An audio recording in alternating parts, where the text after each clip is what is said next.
Bonjour à tous et à tous. Je vais vous faire aujourd'hui une vidéo pour voir comment se passent les retrouvailles lorsque le runner, le dit runner, revient après son réveil. Donc, je fais cette vidéo parce que j'ai eu des mails de plusieurs personnes que j'ai accompagnées ou que je suis et qui sont en phase de retrouvailles et qui donc me demandent un petit peu comment cela se passe. Donc plutôt que de répondre individuellement, je me suis dit que ça pouvait être intéressant pour ces personnes-là, mais aussi pour d'autres personnes, de voir un petit peu comment ça se passe ces dernières retrouvailles. Parce que là, je vais parler des dernières retrouvailles qui représentent finalement la pré-réunion, qui sont à l'issue d'une séparation assez longue par rapport aux autres séparations, et non des retrouvailles qui servent juste à prendre la température de là où vous en êtes respectivement dans vos évolutions et guérisons et qui sont suivies de distanciation et de séparation. Donc j'ai pris des notes pour rien oublier. Donc il se peut que parfois je lise. Donc j'espère être le plus complète possible. Bien évidemment, n'hésitez pas, vous de votre côté, si vous avez des compléments d'informations à donner, à les donner. Là, je vais me référer donc aux personnes que j'accompagne et à mon expérience. Donc, bien évidemment, ce n'est pas la vérité absolue. Donc, on va commencer. Alors, là, vous voyez, par rapport à mes autres vidéos, je vais parler de chaser et je vais parler de runner, puisque ça va être beaucoup plus parlant pour la grande majorité des personnes. Donc, lorsque je parle du chaser ici, je parle des personnes éveillées au lien en premier, qu'elles soient de polarité yin ou yang. Et c'est la personne qui a entamé en premier le parcours de guérison. Dans la grande majorité, ce sont des féminines. Et lorsque je parle du runner, c'est la personne éveillée au lien en second qui entame donc son parcours de guérison, bien souvent après le switch du chaser, bien qu'il ait dès le début à la reconnexion des âmes commencé aussi un travail sur lui. Et en général, c'est le masculin qui est le chaser, mais il peut aussi y avoir des masculins chaser, des féminines runners. Non, je disais en général, c'est le féminin qui est le chaser. Mais il peut y avoir des masculins chaser et des féminines runners, bien évidemment. D'accord ?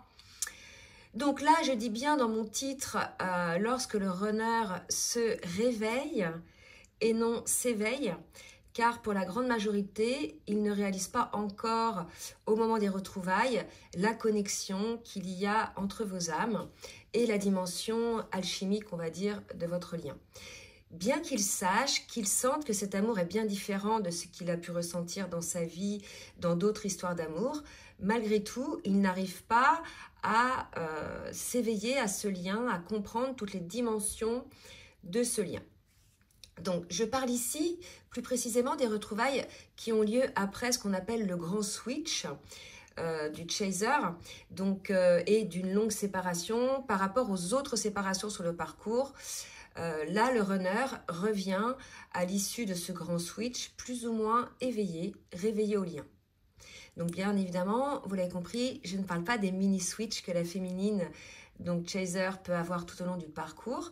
Je parle du réel switch, celui pendant lequel la féminine coupe toute communication avec son masculin, car elle se respecte, elle ne supporte plus l'ego de son runner, elle préfère être seule que mal accompagnée et ne veut plus alors entendre parler de son autre et surtout, elle ne veut plus être avec lui.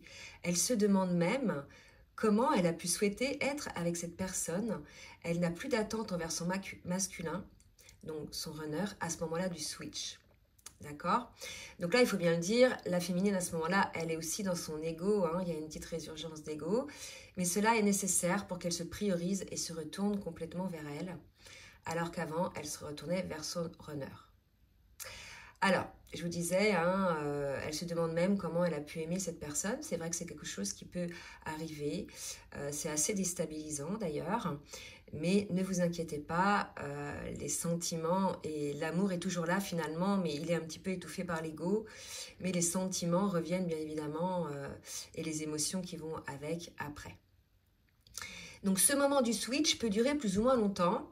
Donc il peut durer de quelques semaines à quelques mois et peut malgré tout être souffrant de temps en temps pour la féminine qui est le chaser, parce qu'elle reste en cours de transformation. D'ailleurs, en aparté, c'est pendant cette période de switch et de séparation, en général, qu'elle finalise son incarnation dans la matière, c'est-à-dire qu'elle développe plus ou moins des choses, son ancrage, elle peut, comment dirais-je, changer de profession, déménager, etc. Donc, lors des retrouvailles qui suivent le switch, les guérisons de la féminine, comme je l'ai dit, sont effectuées en partie, et les peurs, en général, ne sont plus réactivées. C'est là, d'ailleurs, dans la réactivation des attentes et des peurs, que vous pouvez voir si les guérisons sont faites ou pas. D'accord? Et cela vous permet donc de terminer les guérisons s'il en reste à faire. Il peut y avoir cependant quelques remontées de peur lors des retrouvailles qui sont tout à fait normales, mais en général, elles ne sont pas liées aux blessures de l'âme, à proprement parler pour la féminine, le chaser.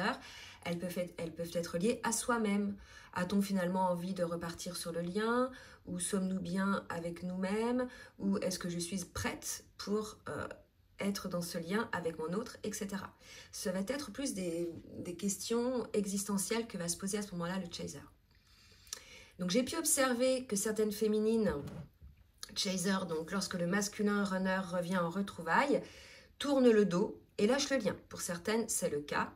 Donc si près du but, pourquoi? Bien souvent parce qu'elles sont épuisées et elles n'ont pas envie de remettre le couvert, comme on dit. Dans ce cas-là, peut-être ne sont peut-être pas tout à fait guéries et en complétude. En tout cas, elles n'ont plus la foi au lien et en leur autre. D'accord? Donc ça, c'est pareil. J'ai deux cas de figure. J'ai des féminines qui lâchent le lien et bien évidemment, ça représente une partie minime malgré tout. Et j'ai des féminines qui sont dans l'accueil du lien tout en mettant des limites et dans le respect de soi-même. Donc j'ai pu observer également dans divers cas de figure, mais que la grande majorité des féminines accueillent le masculin lors des retrouvailles, tout en étant un petit peu, pas sur la réserve, mais dans l'observation des choses. Elles sont dans l'accueil, mais elles sont quand même dans l'observation de voir si le masculin finalement ne répète pas ses schémas dysfonctionnels. D'accord ? Donc, avant ces dernières retrouvailles avec son hôte, normalement, les féminines, les chasers, vous avez fait vos guérisons, vous êtes autonome dans votre vie relationnelle, professionnelle, financière et matérielle. Vous êtes aligné en général dans la plénitude ou en passe d'être dans la complétude. D'accord? Donc, vous êtes dans un état de grâce et de gratitude envers la source, envers le lien, envers votre autre. Vous accueillez votre incarnation dans la matière, qui est quelque chose d'assez difficile pour les chaseriennes, par exemple. D'accord? Donc, vous avez confiance en vous, en la vie et en votre autre. Vous savez que tout est juste et que votre autre fera son taf en temps et en heure. Donc, il n'y a plus véritablement d'impatience à ce moment-là. Donc, vous n'avez pas effectivement une parfaite compréhension du parcours et une acceptation de chaque étape nécessaire à votre évolution personnelle et à celle du duo et à l'évolution de votre autre. Donc, en général, il n'y a plus de souffrance. Vous n'êtes, parce que vous avez soigné ou guéri ou transcendé la grande majorité de vos blessures de l'âme. Donc, vous n'êtes pas en colère, mais vous n'êtes même en colère envers personne, ni envers votre jumeau. Vous êtes dans l'amour inconditionnel. D'accord? Donc, vous comprenez également parfaitement l'effet miroir qui vous a amené à vos guérisons, que ce soit avec votre autre et avec les autres. De ce fait, lorsque vous êtes face encore lors de retrouvailles à l'ego de votre autre, vous pouvez effectivement comprendre avec cet effet miroir ce qu'il veut vous refléter également pour voir s'il y a peut-être des petites choses encore de votre côté à transcender. En général, à ce moment-là, les chasers sont plutôt légers, bien dans leur basket. Vous n'attendez plus personne pour être heureux ou heureuse. Vous avez lâché énergétiquement uniquement le lien et non pas le lien d'âme. Vous acceptez le fait que votre jumeau ne soit pas encore prêt, votre jumeau ou jumelle, bien évidemment, runner, ne soit pas encore prêt pour vivre cet amour dans la matière. Vous êtes heureuse, heureux. Vous savez que la vie vous apportera ce qu'il y a de meilleur, car vous vibrez cet amour inconditionnel et votre taux vibratoire est élevé. C'est ça qui est très important, c'est de maintenir son taux vibratoire élevé de toute façon dans ces parcours-là pour pouvoir vibrer cet amour inconditionnel et être dans cet état de grâce. Donc vous vous concentrez à ce moment-là sur vous, sur vos projets, vos passions et vous êtes plus amoureuse, amoureux de vous que de votre autre. Là, je parle pour les chasers. À ce moment-là, au moment du switch, le jumeau le ressent ce vide énergétique, ressent que vous avez coupé le lien énergétique, vous n'êtes plus dans l'attente, vous voyez, il ne sent plus cette pression. Mais ça, c'est dans l'énergétique, hein, c'est pas toujours conscientisé, d'accord? Et donc, cela lui laisse la place énergétiquement pour commencer son parcours de guérison, quand bien même, je l'ai dit tout à l'heure, il a commencé avant, mais à partir du moment où la féminine chaser, ou ça peut être des hommes aussi, hein, est dans le lâcher-prise et le détachement, le runner va à ce moment-là entamer une pseudo-nuit noire de l'âme. Il va terminer à son tour le processus de guérison qui le libérera de ses dernières blessures et de ses dernières peurs. Donc au bout d'un certain temps, ça peut être quelques semaines ou quelques mois, le runner revient dans le lien, il sent la lumière que dégage donc son chaser et ça l'attire. En effet, comme je vous l'ai dit tout à l'heure, ce taux vibratoire élevé donc du chaser, bien souvent la féminine, et la lumière que cette dernière rayonne attire donc le runner, bien souvent le masculin, et tout cela est dans l'inconscient. Lorsque le runner revient dans le lien, en général, il est plus authentique, malgré quelques peurs qui persistent, qui seront épurées bien sûr au fur et à mesure de vos entrevues, par des éclaircissements. Donc dans ce cas-là, se met en place une reprise de contact, d'abord énergétique, que vous ressentez déjà en amont, avant la reprise de contact en physique. Puis ensuite, ça se passe dans la matière, soit par un SMS, soit par un appel, soit par une entrevue, soit par une rencontre fortuite comme ça, au hasard. Mais il n'y a pas de hasard lorsque vous vous baladez, par exemple. Donc, on peut encore observer donc, chez le runner, à ce moment-là, une forme d'ego, mais qui n'est pas aussi marquée qu'avant. Cet ego, finalement, n'empêche pas l'attraction qu'il ressent à ce moment-là, le runner, pour son autre. Il ne la coupe plus, en fait. D'accord? Je vais boire une petite gorgée parce que j'ai soif. Donc, lors des retrouvailles dans la matière, se met en place tranquillement une redécouverte de vous deux après vos guérisons. Vous n'êtes plus les mêmes personnes. Donc, vous allez vous redécouvrir. Ça va être comme au premier jour, ça ne va pas être comme la période de lune de miel, puisque vous aurez guéri, vous serez délesté de vos blessures, mais ce sera une redécouverte de l'autre. Il y aura aussi des discussions tout à fait possibles afin d'éclaircir pour chacun les interrogations que l'on peut avoir encore, tout simplement pour voir où on met les pieds, entre autres par rapport aux énergies tierces. Mais normalement, ou d'autres choses, hein, pas uniquement les énergies tierces, mais normalement, à ce niveau-là de parcours, les tierces ont disparu. Et si elles sont encore là, elles n'ont plus d'impact sur vous et sur le lien. Donc je précise, les énergies tierces, ce ne sont pas toujours des personnes. Hein. C'est peut-être des schémas de pensée, une addiction au travail, une addiction à des substances, des schémas autosaboteurs, etc. D'accord? En général, au moment des retrouvailles, ça n'a plus vraiment d'impact. Donc les entrevues se mettent en place progressivement. Il n'y a pas de règle en fait. Il peut y avoir des périodes de silence entre deux entrevues ou des reprises de contact. Chaque duo finalement a son tempo. Il peut également y avoir des périodes plus ou moins longues pendant lesquelles il n'y a pas de contact ou vous ne voyez pas. C'est tout à fait possible aussi.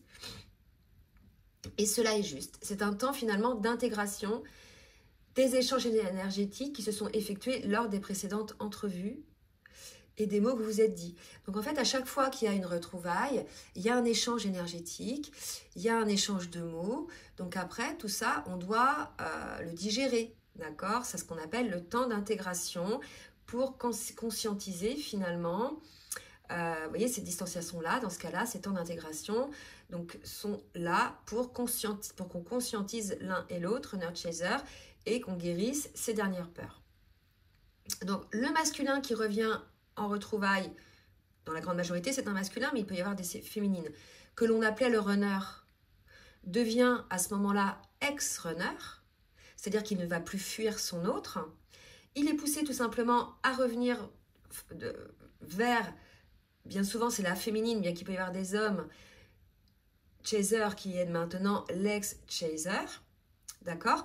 Il ne s'explique pas pourquoi il est poussé à ce moment-là à aller vers son autre, parce que beaucoup ne sont pas encore réveillés au lien, au niveau spirituel et au niveau énergétique, et ils ne connaissent que la dimension physique avec l'attraction et l'émotionnel, d'accord? Donc ils ne sont pas encore réveillés au lien, c'est-à-dire qu'ils n'ont pas vu toutes les dimensions de ce lien d'âme. Donc pour la féminine qui est, ou bien l'ex-chaser qui est guérie, ça ne pose pas de problème car elle n'est plus dans l'attente de la réunion. Elle sait qu'il ne sert à rien de forcer les choses, elle sait que cela se fera au moment juste, quand les deux seront éveillés au lien simultanément.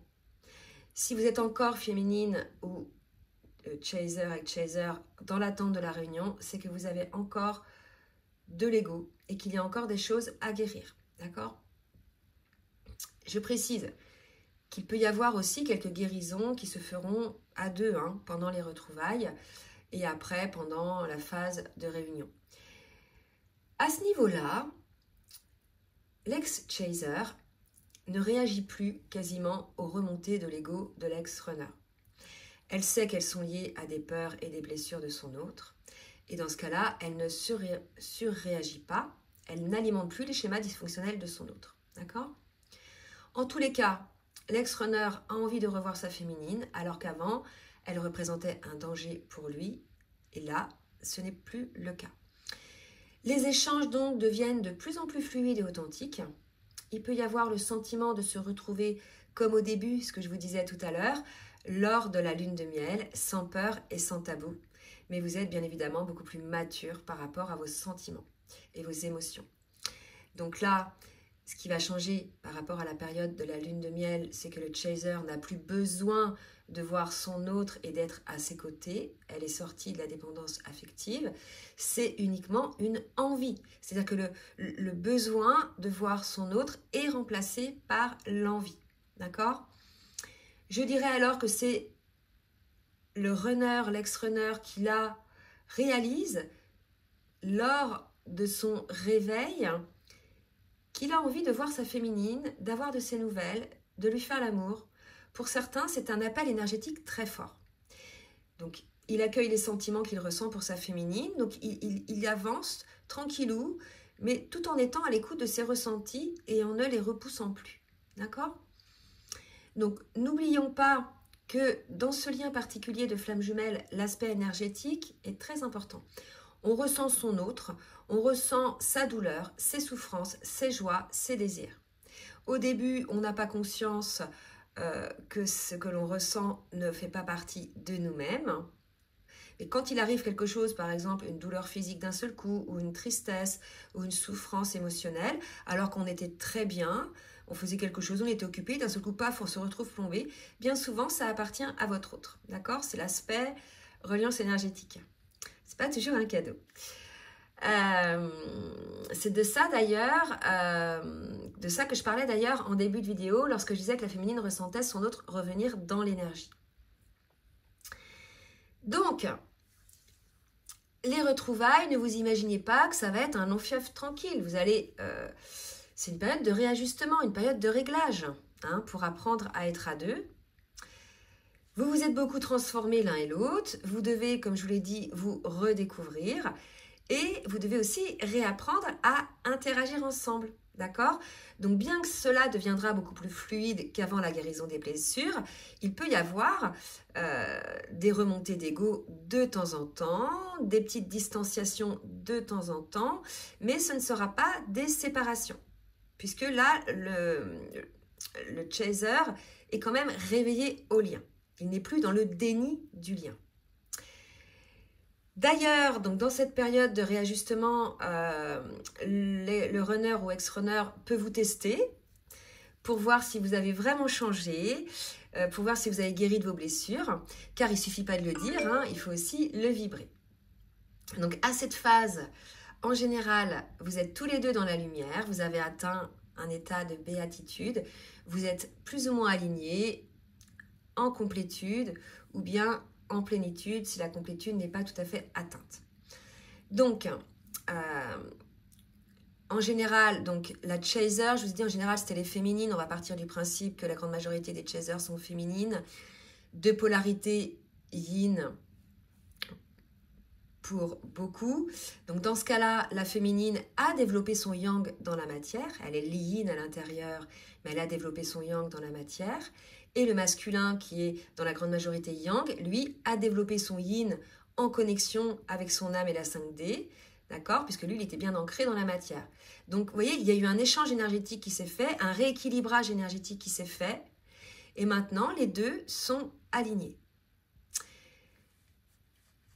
Alors, il se peut quand même qu'en fonction des différentes intégrations, des nouvelles informations énergétiques que vous soyez parfois fatigué, qu'il y ait des phases un petit peu de fatigue, qu'il y ait aussi des remontées de karma individuel ou bien de karma commun avec votre FJ, afin de les traiter et de les épurer. C'est pour ça que je vous dis que ce n'est pas toujours une période toujours très facile. D'accord? Donc ça, c'est indépendamment du duo. Vous pouvez aussi avoir du karma à épurer.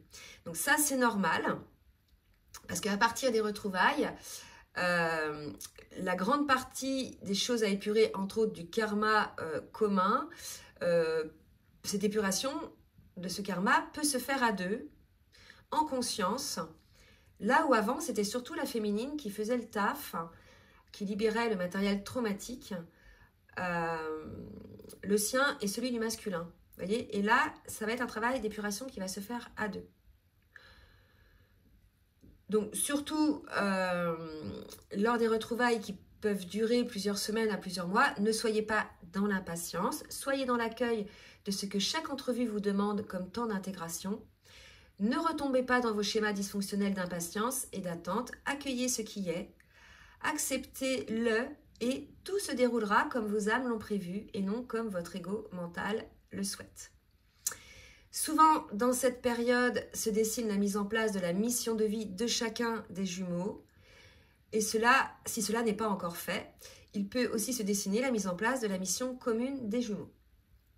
Donc, la période de retrouvailles est quelque part la cerise sur le gâteau, la récompense du travail sur soi effectué par les deux, hein, parce que tout le parcours a été quand même en grande partie un parcours de souffrance, d'épuration, de guérison.